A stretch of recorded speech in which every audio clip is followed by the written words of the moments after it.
안녕하세요, 여러분. 저는 경기도 하남시에 거주하고 있는 38살 평범한 직장 다니는 여자랍니다. 곧 2년 뒤에 마흔을 앞두고 있는 터라 이런 사연을 보내는 곳이 있다고 해도 용기가 나지 않았는데요. 친구와 이야기하다 저의 시댁 이야기를 한번 보내보면 네가 좀 마음이 편해지지 않겠냐 하길래 용기 내서 한 글자씩 써내려가 봅니다. 10월의 시작과 함께 요즘 건강이 많이 안 좋아지는 분들이 많다고 해요. 특히 날씨가 온도 변화가 커서 그런 것 같은데요. 저는 다른 잔병치레는 없는데 환절기가 시작되면 저는 하루하루가 고통스러운 나날들의 연속이랍니다. 여러분들은 비염 혹시 알아본 적 있으신가요? 저는 만성비염 환자로 환절기 봄만 되면 코가루 때문에 눈이나 코가 마비될 정도로 심각해지는 사람입니다. 이런 제가 또 하나의 문제가 있는데 바로 저는 털 알레르기가 있는 사람이라 너무 강아지, 고양이가 예뻐도 키우지 못하기 때문에 늘 그게 참 안타까웠습니다. 그래서 친구네만 가도 애완동물이 있으면 저는 계속 마스크를 끼고 있어야 할 정도이며 와서도 약을 빨리 복용해야 할 정도로 좀 심한 편입니다. 그래서 비염 수술도 있다길래 알아보았는데 저는 체질상 그런 편이라 수술을 해도 또다시 재발될 수 있다고 하더군요. 그래서 지금은 딱 이 시기에 약은 꾸준히 복용하는 중이고 이런 예민한 체질 덕분에 저는 친구도 남자친구와도 온전한 관계를 유지하기가 어려웠습니다. 그러다 직장 동료 친구가 소개해준 소개팅에서 지금의 남편을 만나게 되었습니다. 지금의 남편은 저와 너무 다르게 무던한 성격과 따뜻한 마음을 가진 사람이라 저도 모르게 훅 빠져들더라고요. 저는 이런 시기만 되면 예민해져 누군가가 조금만 짜증나게 해도 제 표정이 확 굳어져 사실 이런 저도 제가 가끔 싫을 때가 있는데 남편은 늘 무던하며 온화한 마음이 옆에서도 느껴질 정도였다니까요. 그렇게 몇 번 저희는 데이트를 했고 그 데이트 안에서 서로에게 호감이 있다는 걸 알았습니다. 그 호감으로 저희는 3개월 만에 연애를 시작했어요. 썸만 3개월을 탄 거죠. 서로 다 알고 나서 사귀다 보니 저희는 싸울 일이 없었어요. 그저 연애가 꽃길만 같았죠. 남자친구도 저의 예민한 성격을 다 알고 있었기에 제가 힘들어하는 계절에는 더 세심하게 챙겨주곤 했어요. 둘 다 나이가 있는지라 가족들은 빨리 결혼하기를 바라셨고 결혼을 딱 정하니 일사천리로 빨리 진행되었습니다. 그 당시 남자친구는 오랫동안 자취를 하고 있었던 터라 남자친구네 집에서 신혼살림을 시작하기로 해 제가 혼수만 하고 들어가기로 했고요. 애물이나 애들은 다 생략하고 서로 커플링 하나씩만 주고받고 살기로 하고 정말 간소하게 결혼식만 올렸습니다. 늦은 나이에 결혼하는지라 결혼식도 할까 말까 고민했지만 양가에서는 당연히 결혼식을 해야 한다고 하셔서 가까운 지인, 친척들만 초대해 식을 올렸습니다. 예민한 탓에 집안에 공기청정기를 꼭 켜둬야 하고 저는 이불도 알레르기가 덜한 침구를 써야 할 정도라 남자친구에게 이런 것들을 미리 결혼하기 전 다 이야기한 후 함께 살기로 했습니다. 그 후 신혼여행을 다녀와 시댁으로 인사가던 날 저는 시댁에 들어가고 나서 흠칫하며 놀랐는데요. 바로 시댁에 강아지와 고양이 2마리가 있지 뭐예요. 남자친구한테 이런 이야기는 못 들어서 조그만 소리로 물어보니 자기도 처음 한다고 그러더군요. 어머님은 동물을 굉장히 좋아하시는데 지금까지 일하느라 키우기가 어려웠다고 하면서 고양이들은 잠시 임보를 맡아서 하는 중이고 강아지는 친구가 여행 간다고 며칠 맡겨둔 거라고 하시더라고요. 저는 정말 어떻게 해야 할지 몰랐지만 어머님이 알고 하신 것도 아니니 약을 먹고 나서 밥을 먹는데도 자꾸만 재채기가 나오고 콧물이 훌쩍거려 미치겠는 거예요. 그러니 어머님이 저에게 어디 아프냐고 물어보셔서 남편이 알레르기가 굉장히 심해서 비염부터 동물 알레르기까지 있다. 그래서 약 먹었는데도 아무래도 동물이 집에 있다 보니 그러는 것 같다. 우리 빨리 먹고 일어나야 할 것 같다고 말하니 어머님이 정말 많이 서운해 하시더라고요. 우선 고양이와 강아지들을 분리해서 방에 두신 후 거실에서 과일을 깎아 먹는데도 재채기가 계속 나는 거예요. 고양이가 특히 털이 엄청 날린다고 하는데 그래서 그런지 정말 무슨 정신으로 시댁에 있었는지 기억이 나지 않을 정도였으니까요. 그렇게 처음 시댁 인사를 마치고 오니 괜스레 어머니께 죄송할 생각이 들더라고요. 그래서 처음으로 결혼하고 나서 전화를 드렸어요. 어머님, 저예요. 그때 뵈러 갔는데 제대로 말도 못해서 죄송해서 연락드렸어요. 네가 그렇게 알레르기가 심한 줄 몰랐구나. 많이 심한 거니? 아, 네. 제가 조금 털이나 계절이 많이 민감한 편이라 약을 꾸준히 먹는데도 잘 낫질 않네요. 그래, 알았다. 괜찮으니 다음에 보자. 하고 전화를 끊었습니다. 저는 처음에는 이 통화에서 어머님이 그래도 나를 이해해 주시는구나, 다행이다라는 생각이 강했거든요. 동물을 너무 좋아하시는 어머님이라 내심 서운해 하시는 것 같았지만 사실 어쩔 수 없는 일이잖아요. 그렇게 잊고 살던 어느 날 남편이 엄마가 끝나고 집에서 식사하자고 시댁으로 오라고 했다고 하길래 부랴부랴 퇴근하고 시댁으로 건너갔어요. 건너갔는데 웬걸 고양이 한 마리가 딱 있더라고요. 어머님이 이제 일도 그만두고 해서 한 마리 키워볼까 한다고 너희가 자주 오는 것도 아니고 고양이 한 마리는 괜찮지 않냐면서 평생 꾸미셨다고 하시더라고요. 강아지를 너무 키우고 싶으셨는데 강아지는 외로움을 많이 타서 보다가 이 고양이한테 눈길이 넘어가서 그냥 올 수가 없었다고요. 물론 어머님의 생각이고 어머님이 키우시는 거니까 저야 상관은 없겠지만 앞으로 시댁에 자주 못 가겠다라는 생각은 들긴 했어요. 솔직히 그냥 다들 잘 됐다면서 축하하는 분위기로 식사를 끝내고 후다닥 자리를 일어나려는데 어머님이 이제 우리 냥이도 자주 봐야 하니 너도 그런 예민한 체질을 좀 고쳐야 하지 않겠냐고 말씀하시더라고요. 저도 제가 체질을 고치고 싶어도 사실 그게 쉬운 게 아니잖아요. 그냥 알겠다고 하고 집으로 돌아가는 내내 괜스레 서급해주대요. 남편은 나중에 따로 엄마한테 얘기할 테니 너무 서운해하지 말라고 다독였지만 저는 사실 그게 잘 안 되긴 했어요. 그 뒤로도 종종 시댁에 가면 어머님은 제가 알레르기가 있는 걸 알면서도 밥을 먹을 때도 계속 옆에 고양이를 안고 드시는 거예요. 남편이 밥 먹을 때는 조금 다른 곳에 두라고 해도 왜 자기 자식한테 그러냐면서 오히려 화를 내시니까 할 말이 없었습니다. 저희 보고는 그럴 거면 출입도 하지 말라는데 참, 남편도 이번에는 화나서 안 온다고 하고 가자고 하고 나왔습니다. 괜히 저 때문에 그런가 싶어서 마음이 좋지 않아 그 주 주말에 정말 내키진 않았지만 고양이 간식도 사가지고 시댁으로 방문했어요. 어머님은 내심 기뻐하시더라고요. 그렇게 시댁에 가서 소파에 앉아있는데 원래 고양이들은 사람들 보면 피하고 도망가는 동물이라고 알고 있었는데요. 근데 갑자기 고양이가 제 무릎에 쏙 앉더라고요.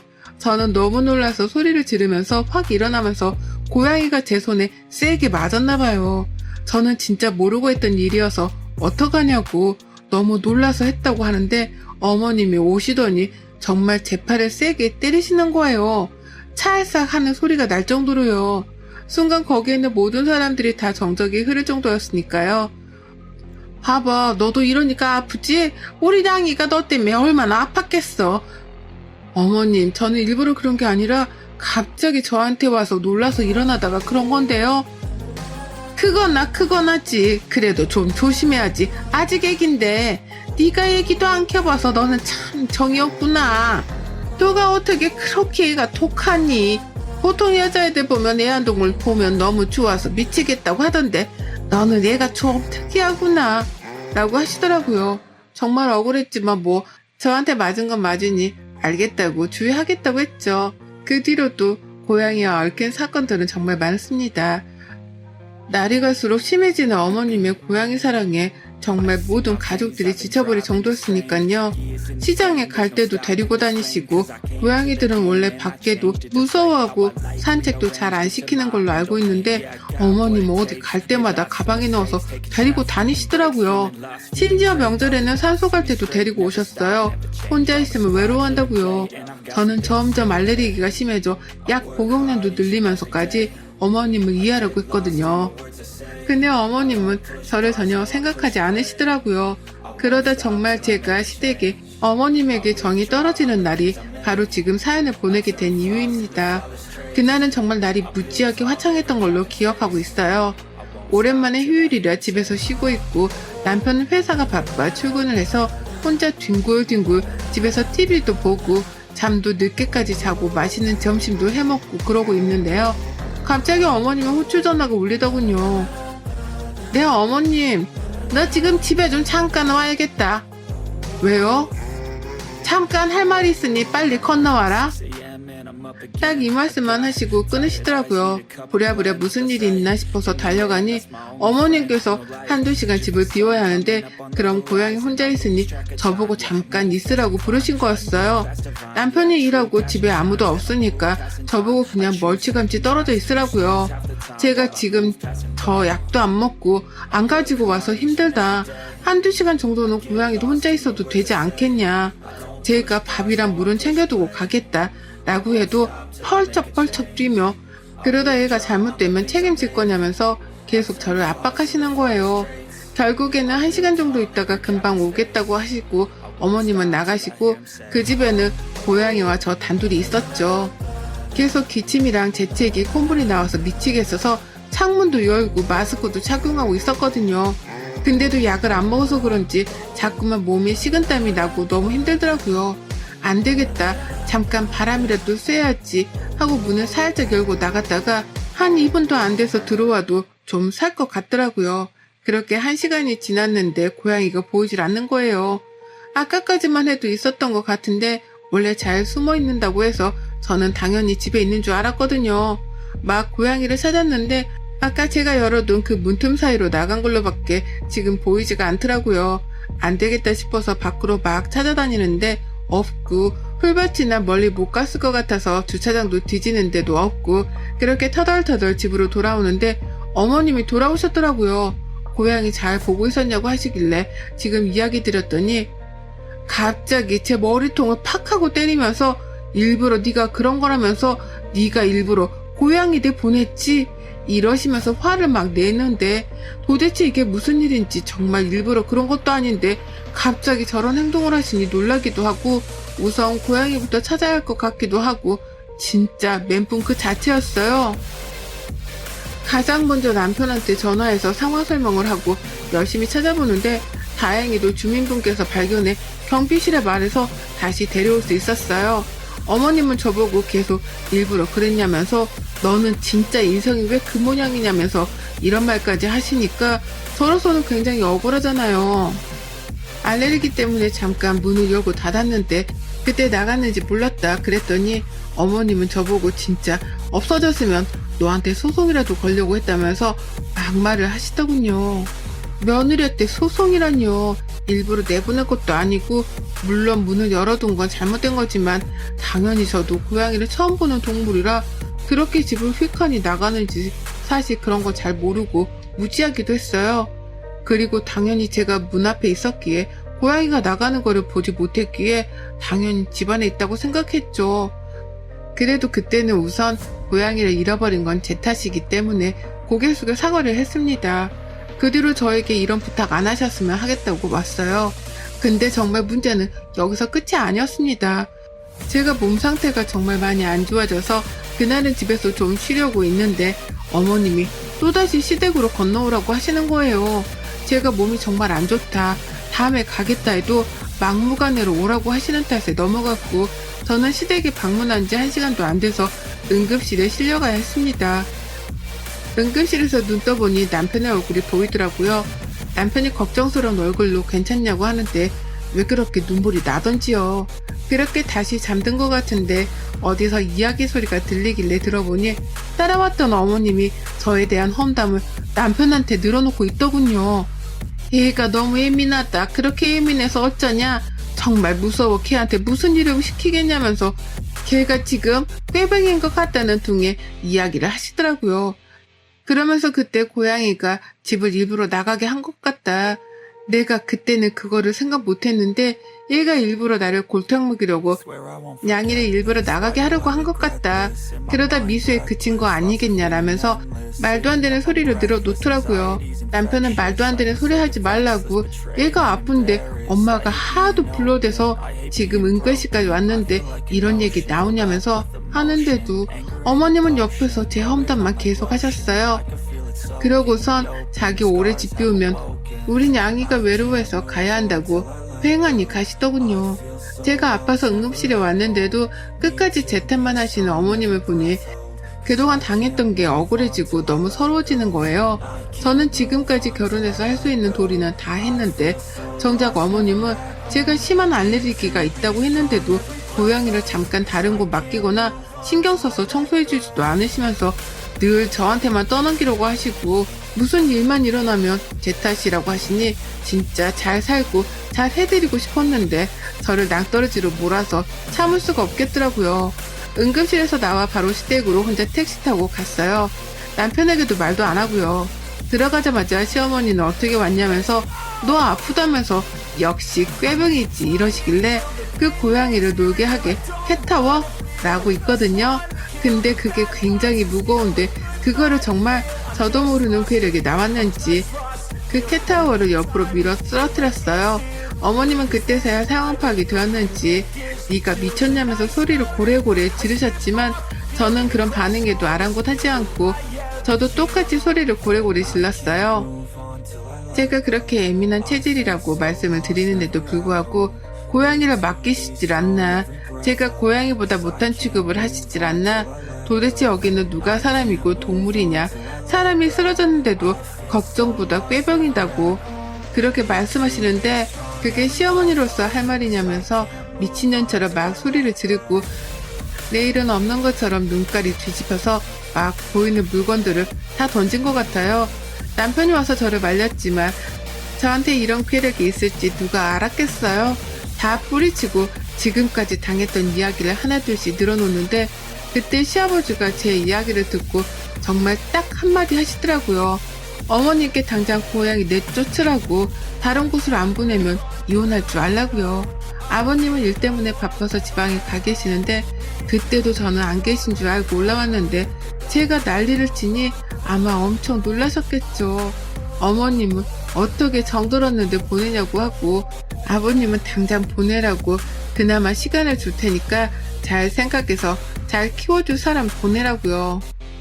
아버님은 바빠서 가정에 신경을 못 썼다고 미안하다면서 저에게 진심으로 사과를 하셨습니다. 집에 혼자 있기 적적하셔서 고양이를 키우는 건 알았지만 이렇게 남까지 괴롭히면서 키울 줄은 모르셨다고요.